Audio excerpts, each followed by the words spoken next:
Well, they ended up on the East Coast. They started to migrate west. Yeah, my grandfather's background, he was just a miner, so they just followed the work and then they started to move west. When he was working in the refinery, they started a little restaurant called the Green and White.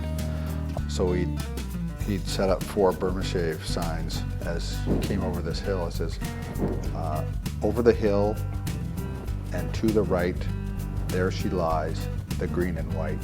The highways department wanted to put an interchange where the restaurant was, so they got all their money out and more, which he said otherwise he would have never got his money out. He took that money and reinvested it into the A&Ws up north.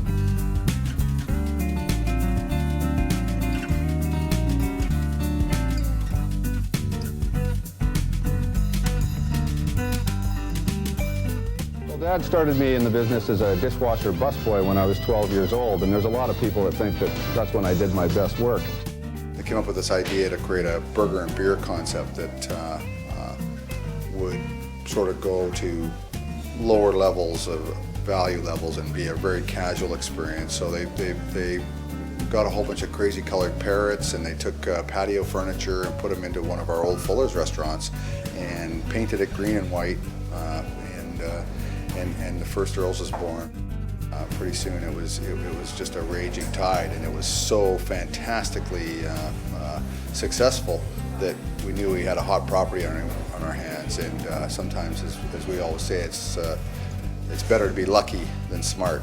And we realized we'd hit a little bullseye in terms of what the customers wanted in terms of dining experience, and we capitalized on that in a big way. And as we went, then we started to change the concept.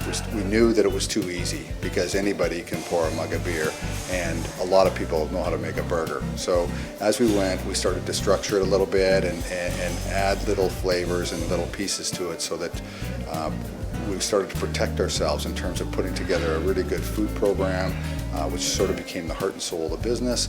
And also we started to create a bar program, which has evolved into creating a very attractive environment for people to come in and relax and celebrate.